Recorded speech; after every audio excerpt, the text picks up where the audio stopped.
Hey guys, this is Preeti. Welcome back to my channel. दोस्तों आज हम बात करने वाले हैं एक 2022 Hollywood horror movie off season के बारे में। इस कहानी की शुरुआत होती है एक मेरी नाम के लड़की के साथ। वो एक चिट्ठी पढ़ रही थी जिसमें लिखा था उसके माँ के ग्रेव में किसी ने तोड़ फोड़ की है, उसे इमीडिएटली जाकर देखना चाहिए। मेरी और देर नहीं करती निकल पड़ती है अपने बॉयफ्रेंड जॉर्ज के साथ। मगर उसके माँ को जिस जगह पर दफनाई गई थी वो बेसिकली एक आइलैंड है, दी लोन पाम आइलैंड, न्यूयॉर्क शहर से बहुत दूर। पूरे 2 दिन लग जाते हैं वहां पहुंचने में। लेकिन इतना लंबा रास्ता तैर करके फाइनली जब वो लोग आइलैंड में एंटर करने जाते हैं तो एक आदमी उनका रास्ता रोक लेता है। कहता है यहाँ पर टूरिस्ट सीजन खत्म हो चुका है, नेक्स्ट स्प्रिंग तक ये आइलैंड बंद रहेगी, ओनली लोकल्स अलाउड है। इनफैक्ट ये जो ब्रिज है इसे भी आज रात ही ऊपर कर दिया जाएगा जिससे बाहर से कोई ना आ सके। ऐसे में वो उन्हें अंदर जाने नहीं दे सकता। मगर मेरी जब उसे वो चिट्ठी दिखाती है तो ये आदमी तुरंत मान जाता है, बिना कुछ कहे रास्ता खोल देता है उनके लिए। जॉर्ज को तो काफी अजीब लगता है, पता नहीं कैसी जगह है ये, एक पूरे आइलैंड को ही सील कर देते हैं ये लोग। मतलब अगर वो लोग कल आ पहुंचते तो शायद उन्हें खाली हाथ ही लौटना पड़ता। मौसम काफी खराब हो रखा था। वो लोग जैसे तैसे ग्रेवयार्ड के सामने जाकर पहुंचते हैं और ग्रेव की हालत देखकर मेरी की आंख भर आती है। उसे ख्याल नहीं रहता कब जॉर्ज उसके पीछे से गायब हो जाता है। असल में वो गया था केयरटेकर हैस्कल को ढूंढने, जिसने मेरी को वो लेटर भेजकर यहाँ आने के लिए कहा था। उसने मेरी को बताकर ही गया था, मगर शायद मेरी को उसकी आवाज सुनाई नहीं थी, तो अपने साथ उसे ना पाकर मेरी डर जाती है, इधर उधर भटकने लगती है वो। मगर इस सुनसान ग्रेवयार्ड में उसे कोई नहीं दिखता। उस हैस्कल के ऑफिस पे तो ताला लगा हुआ था, तो जॉर्ज गया कहाँ? जब मेरी उसके लिए परेशान हो रही थी तो अचानक कहीं से एक ओल्ड लेडी उसके सामने आ जाती है। पता चलता है उनका नाम मिस एमिली है, एक फ्लोरिस्ट है वो, मेन रोड पर उनकी दुकान भी है। वो मेरी से कुछ ऐसे बात करने लगती है जैसे उसे सालों से जानती हो, मगर मेरी उसे पहचान नहीं पाती, ना उसे कोई इंटरेस्ट था, उसे तो बस जॉर्ज को ढूंढना था। फॉर्चुनेटली ये लेडी उसे बताती है इस तरफ आते वक्त उसने एक आदमी को देखा था बीच के तरफ जाते हुए, वही जरूर जॉर्ज होगा। मेरी भी उसी रास्ते चलने लगती है और जंगल के अंदर से गुजरते वक्त उसके साथ एक बेहद अजीब हादसा होता है। उसे कुछ लोग दिखते हैं जो बिल्कुल चुपचाप खड़े थे और सभी की आंखें सफेद पड़ चुकी थी। मेरी को लग रहा था वो लोग उसे ही देख रहे हैं। वो बहुत ज्यादा डर जाती है, पागल की तरह भागने लगती है बीच के तरफ। लकीली इस बार उसे जॉर्ज मिल जाता है, मगर उसे हैस्कल नहीं मिला था। पता नहीं उन्हें बुलाकर वो खुद कहाँ गायब हो गया। इधर शाम भी होने लगी थी। उन्हें कुछ भी करके उस ब्रिज के ऊपर जाने से पहले मेन लैंड में लौटना होगा। वो लोग और लेट नहीं कर सकते। इतने में जॉर्ज को याद आता है यहाँ आते समय उसने एक रेस्टोरेंट देखा था सैंड ट्रैप नाम से। वहां जाके पूछने पर उन्हें जरूर कोई मदद मिल जाएगी। इसी होप में वो लोग वहां जा पहुंचते हैं, मगर वहां सारे लोग बहुत अजीब थे, बहुत अजीब तरीके से घूर रहे थे उन्हें। जॉर्ज पैसों के बदले एक आदमी को मना लेता है उसके रेडियो यूज करने के लिए, मगर फायदा कुछ भी नहीं होता। हैस्केल उनका कॉल रिसीव नहीं करता। उधर जब जॉर्ज अंदर था, यहाँ एक आदमी मेरी को अप्रोच करता है, उसके कानों में खुशबुसाता है वो आज बहुत देर रात तक जगा रहेगा। अगर मेरी चाहे तो उससे जाकर मिल सकती है, उसके पास बोट भी है तो वो उसके काम आ सकता है। मेरी कुछ समझ नहीं पाती, उसे लगता है यह बंदा उससे बदतमीजी कर रहा है, तो वो उसके बातों को भाव नहीं देती। रात बहुत हो चुकी थी, उनके लिए और रुकना पॉसिबल नहीं था, तो वो लोग लौटने लगते हैं। और रास्ते पर जाते जाते मेरी को कुछ बातें याद आती है अपने माँ एवा के बारे में। अपने आखिरी दिनों में वो डिमेंशिया की पेशेंट बन चुकी थी, कुछ भी याद नहीं कर पाती थी वो। मगर एक दिन अचानक से ही वो बहुत नॉर्मल बिहेव करने लगी थी। अपने बेटे से वो सारी बातें कह डाली जिसके जिक्र उन्होंने अपने पूरे लाइफ में कभी नहीं की।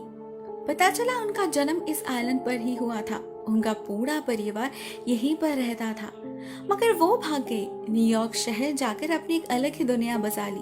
पूरी कोशिश की अपने अतीत को भुलाने की, मगर अपने रूट्स को तोड़ पाना शायद इतना आसान नहीं था। वो जहाँ भी गई उसे कभी सुकून नहीं मिला, कभी चैन से जी नहीं पाई वो। मगर ये उसका अपने बर्थ प्लेस के प्रति प्यार नहीं था, बात कुछ और ही थी। असल में ये आइलैंड कर्स्ड है। सालों पहले जब इस आइलैंड में बस कुछ ही परिवार रहते थे तो यहाँ पर वेदर इतना खराब रहता था कि आधे लोग तूफान की वजह से ही मारे जाते थे। ऐसे में लोगों ने शैतान के साथ एक डील किया। वो उन्हें जिंदा रहने में मदद करेगा, बदले में मरने के बाद उनकी आत्मा शैतान को मिलेगी। नरक के आग में तड़पना होगा उन्हें समय के अंत तक। एवा का परिवार भी उसी पैक्ट का हिस्सा था, मगर वो अपने आत्मा को बेचना नहीं चाहती थी, इसीलिए ही तो वो उस जगह को छोड़कर भाग गई। वो कभी भी उस आइलैंड पर वापस जाना नहीं चाहती थी। इनफैक्ट होश में रहते वक्त उसने मेरी से बार बार रिक्वेस्ट भी किया था उसे इस जगह से दूर रखने के लिए। तो फिर उसके विल में उसने ये कैसे लिख दिया कि मरने के बाद वो यहाँ पर दफन होना चाहती है। जरूर किसी ने उसका विल चेंज किया होगा, मगर मेरी ये बातें किसी को समझा नहीं पाई, तो उसके माँ को फाइनली यहाँ पर ही दफन कर दिया गया और अभी उनकी ग्रेव टूट चुकी है। मेरी को आना पड़ा है इस कर्स्ड आइलैंड में, वो भी साल के उस दिन पर जब ये जगह अगले कुछ दिनों के लिए बंद होने वाली है।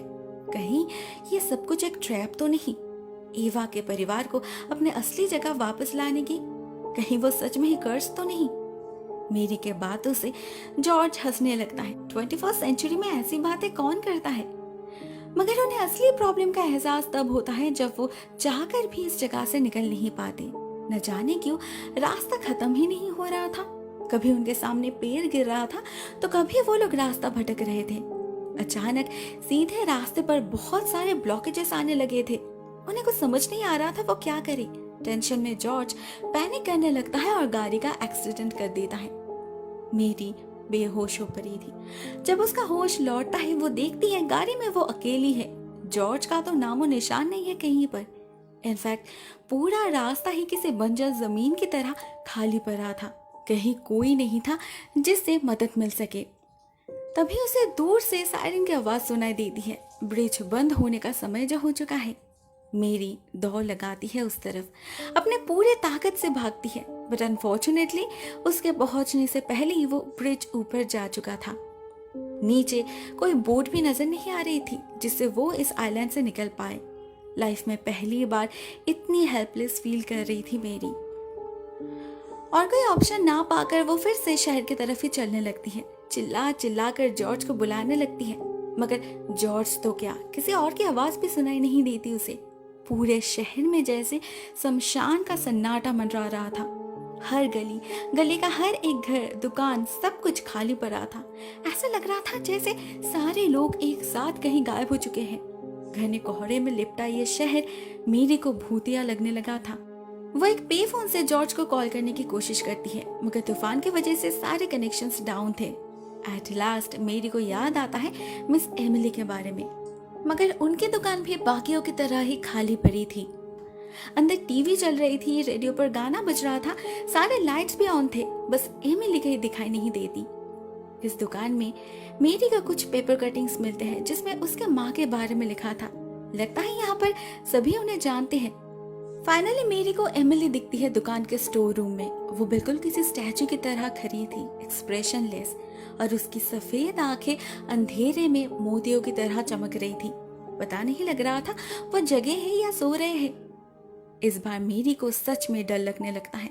उसने ऐसा नजारा पहले कभी नहीं देखा। वो भागती है बीच की तरफ, उस सैंड ट्रैप वाले रेस्टोरेंट में। अभी वो ही उसका लास्ट होप है।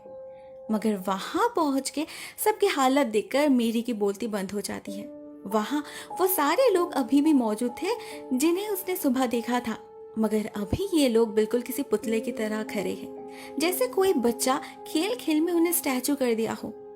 मेरी को एहसास हो चुका था उसकी माँ की वो बातें कोई मनगढ़ंत कहानी नहीं, सच्चाई थी। ये जगह, यहाँ के लोग सच में ही कर्स्ड है, और साथ में वो खुद भी। तभी तो वो उनके जाल में फंस गई। अचानक ये लोग उस पर हमला कर देते हैं, उसके हाथ पकड़ के खींचने लगते हैं। मेरी किसी तरह खुद को आजाद करके भागती है बाहर की तरफ। उसे रोना आ रहा था, अब कहाँ जाएगी वो, क्या होगा उसके साथ।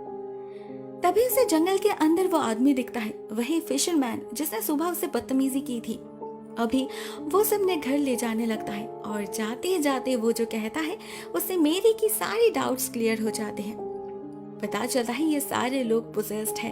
हर साल इस समय इस आइलैंड की हालत ऐसी ही होती है, ऑफ सीजन जो चल रहा है, इसीलिए ही तो इसे बंद कर दिया जाता है। शैतान उनके सारे एनर्जी को सोख कर लेता है और फिर छोड़ देता है किसी सूखे पत्ते की तरह, बेजान, बेबस। ये आदमी भी उन्हीं में से एक है, लेकिन हर साल उनमें से कोई ना कोई होश में रहता है। इस साल वो है। वो जॉर्ज को ढूंढने में मेरी की कोई मदद नहीं कर सकता, क्योंकि शायद वो अभी तक जिंदा है ही नहीं। उसका इस जगह से कोई रिश्ता नहीं है, तो ये लोग उसे जिंदा भी नहीं छोड़ेंगे, मार चुके होंगे अब तक। उसे ढूंढने से बेहतर मेरी अपने बारे में सोचे। ये आदमी उसकी मदद कर सकता है, लेकिन वो उसकी मदद क्यों कर रहा है, इसके बारे में हमें आगे पता चलेगा। फॉर नाउ वो लोग उस आदमी के घर जा पहुंचते हैं बोट की चाबी ढूंढने। उन्हें वो मिल भी जाती है, मगर तभी उसे ऊपर से कुछ आवाजें सुनाई देती है। ये आदमी जाता है चेक करने और बहुत देर तक नहीं लौटता। इधर नीचे मेरी की हालत खराब हो रही थी। वो और वेट कर नहीं पाती, ऊपर जा पहुंचती है उसे ढूंढने, और उसे एक भयानक नजारा दिखता है। मेरी देखती है उस फिशरमैन के पूरे शरीर से काले रंग के टेंटिकल्स निकल रहे हैं, इवन मुंह और आंखों से भी। देखने में बहुत ही भयानक लग रहा था वो। लगता है शैतान ने मेरी को रोकने के लिए इस बेचारे को मार डाला। मेरी वहां से भागने की कोशिश करती है, मगर दरवाजा लॉक्ड हो चुका था और वो फिशरमैन पोजेस्ड हालत में उस पर हमला करने आगे बढ़ रहा था। फाइनली मेरी एक फ्लेयर गन से उसके शरीर में आग लगा के भाग निकलती है। वो डेस्परेट हो चुकी थी, ऐसी मौत मंजूर नहीं थी उसे। वो कुछ भी करके यहाँ से निकलना चाहती थी, बट सेफली। तो वो सबसे पहले एक दुकान में जाकर सिक्योरिटी लॉकर से एक बंदूक चुराती है और फिर आगे बढ़ती है ब्रिज की तरफ। वहां जॉर्ज उसका इंतजार कर रहा था, मगर ना वो जिंदा था ना अपने आप में था। उसे शैतान ने पोजेस कर रखा था। ये वही शैतान है जिसने एवा को मजबूर किया था उसके पास लौटने के लिए। जिंदा ना सही, मगर मरने के बाद। वो अपने शिकार को कभी अपने से दूर नहीं करता, तो मेरी को कैसे जाने दे सकता है वो। मेरी बहुत बार जॉर्ज का होश लौटाने की कोशिश करती है। जब नहीं होता तो वो उसे शूट कर देती है। इससे उसे दुख तो होता है, बट इससे उसे कुछ वक्त भी मिल जाता है अपने आगे का प्लान सोचने के लिए। बोट तो नहीं है, मतलब उसे इसी ब्रिज के रास्ते जाना होगा। तो वो ब्रिज को फिर से डाउन करने की कोशिश करती है। इंस्ट्रक्शन फॉलो करके सारे बटन सही ऑर्डर में पुश करती है, तो फॉर्चुनेटली उसका प्लान काम कर जाता है। ब्रिज धीरे धीरे नीचे आने लगा था और उसके हर एक स्टेप के साथ पीछे आइलैंड में जैसे तूफान शुरू हो चुका था। शैतान का गुस्सा हवा की लहर बनकर झपट पड़ रहा था शहर के ऊपर। मेरी और देर नहीं करती, दौड़ लगाती है मेनलैंड की तरफ। उसे बहुत खुशी हो रही थी, खुशी में रोने लगी थी वो। ऐसा लग रहा था मानो उसे कोई नया जीवन मिल गया हो।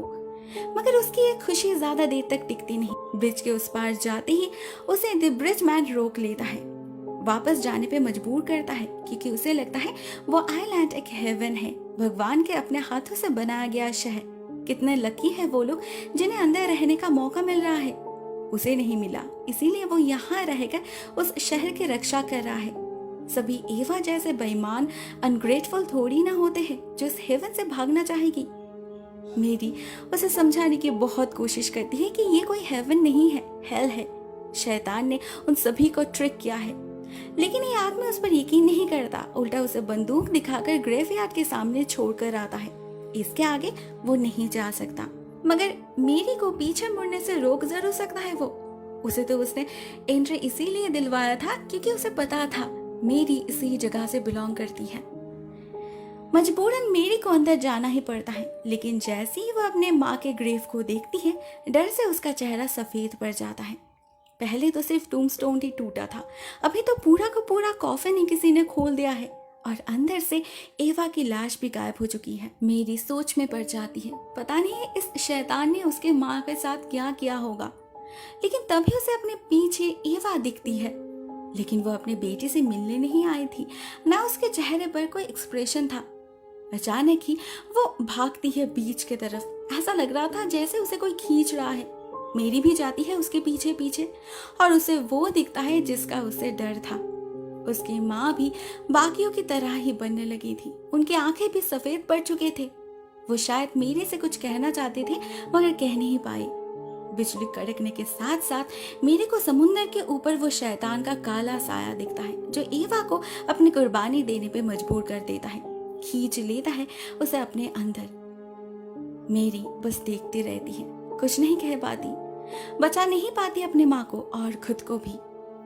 हमें उसके चारों तरफ इस आइलैंड के रहने वाले लोग दिखते हैं जो उसे घेर कर खड़े थे, मे बी अपने कम्युनिटी में वेलकम करने के लिए। मेरी और रेजिस्ट नहीं करती, मान लेती है अपने फेट को और हमें उसकी आंखें सफेद होते हुए दिखती हैं। एट द फाइनल सीन हम पहुंच जाते हैं 1 साल बाद, मिलते हैं मेरी से जो अभी उस फ्लोरिस्ट शॉप को चलाती है। यहाँ पर हमें पता चलता है मिस एमिली एक्चुअल में उसकी दादी थी, एवा की मॉम, और वो फिशरमैन वो एवा के भाई थे, यानी कि मेरी का मामा। शायद इसीलिए वो उसकी मदद कर रहे थे, लेकिन फाइनली वो कुछ नहीं कर पाए। मेरी अपने फेट से भाग नहीं पाई। हम देखते हैं हर साल की तरह इस साल भी कुछ टूरिस्ट आए हैं यहाँ पर घूमने, लेकिन बस कल तक। उसके बाद ये जगह फिर से बंद हो जाएगी। ऑफ सीजन जो आने वाली है। The end. दोस्तों ये कहानी यहीं पर एंड हो जाती है। एक बहुत ही सिंपल सी स्टोरी है with an average ending. One time watch के लिए परफेक्ट है। आज के लिए बस इतना ही दोस्तों। Thank you so much for watching this video. बहुत जल्द मिलते हैं किसी और नए वीडियो के साथ। तब तक के लिए टेक केयर, टाटा।